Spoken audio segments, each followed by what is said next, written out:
ಎಂ4 ನ್ಯೂಸ್ಗೆ ಸ್ವಾಗತ. ನಾನು ಸುನಿಲ್ ಹೊಸಕೋಟಿ.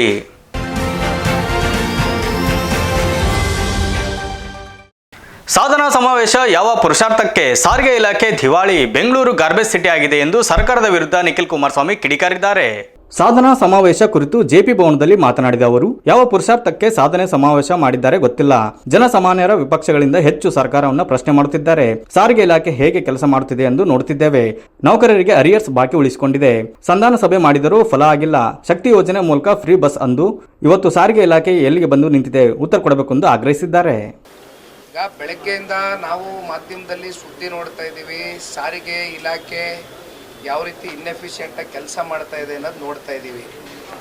ಅಲ್ಲಿ ಇರ್ತಕ್ಕಂಥ ಕಾರ್ಮಿಕರಿಗೆ ಮತ್ತು ಅಲ್ಲೇನು ಇಷ್ಟು ವರ್ಷಗಳ ಕಾಲ ಕೆಲಸ ಮಾಡ್ಕೊಂಬಂದಿದ್ದಾರೆ, ಅರಿಯರ್ಸ್ಗಳು ಕೋಟ್ಯಾಂತರ ರೂಪಾಯಿ ಬಾಕಿ ಉಳಿಸ್ಕೊಂಡು ಫ್ರೀ ಬಸ್ಸು ಅಂತ ಹೇಳಿದವರು ಕಾಂಗ್ರೆಸ್ ಅವರು.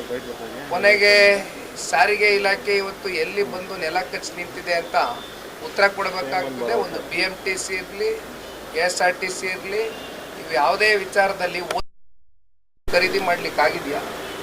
ಒಂದು ಟೈರ್ ಕೂಡ ಬದಲಾವಣೆ ಮಾಡೋಕ್ಕಾಗ್ತಲ್ಲ. ಒಂದು ಮೇಂಟೆನೆನ್ಸ್ ಬಿಡುಗಾಸು ಬಿಡುಗಡೆ ಮಾಡ್ತಕ್ಕಂಥದ್ದಕ್ಕೆ ಇವತ್ತು ಸರ್ಕಾರದಲ್ಲಿ ದುಡ್ಡಿಲ್ಲ.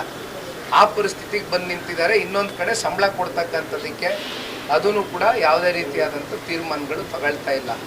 ಇಲ್ಲಿ ಸಾಧನಾ ಸಮಾವೇಶ ಮಾಡೋದು ಬಿಟ್ಟು ಬೆಂಗಳೂರು ಸಿಟಿನಲ್ಲಿ ಎಲ್ಲ ಕಡೆ ಕಸದ ರಾಶಿ ಹರಡಿದೆ. ಜನ ಒದ್ದಾಡ್ತಾ ಇದ್ದಾರೆ. ಇದರಿಂದ ರೋಗಗಳು ಹರಡ್ತಾ ಇದೆ. ಬೆಂಗಳೂರು ಸಿಟಿ ಅಂತಕ್ಕಂಥ ನಗರಕ್ಕೆ ಮಾತೆತ್ತಿದ್ರೆ ಸಿಲಿಕಾನ್ ವ್ಯಾಲಿ ಅಂತೀವಿ. ಸಿಲಿಕಾನ್ ವ್ಯಾಲಿ ಆಗಿ ಉಳಿದಿಲ್ಲ. ಇವತ್ತು ಗಾರ್ಬೇಜ್ ನಗರ ಆಗಿ ಪರಿವರ್ತನೆ ಆಗ್ಬಿಟ್ಟಿದೆ ಬೆಂಗಳೂರು ನಗರ. ಇವೆಲ್ಲ ಮುಂದಿಟ್ಕೊಂಡು ಇವತ್ತು ಸಾಧನಾ ಸಮಾವೇಶ ಮಾಡ್ತಾ ಇದ್ದಾರೆ. ನನಗಂತೂ ಅರ್ಥ ಆಗ್ತಾ ಇದೆ. ಇದಿಷ್ಟು ಈ ಹೊತ್ತಿನ ಸುದ್ದಿ. ನಿರಂತರ ಸುದ್ದಿಗಾಗಿ ನೋಡ್ತಾ ಇರಿ ಎಂ4 ನ್ಯೂಸ್.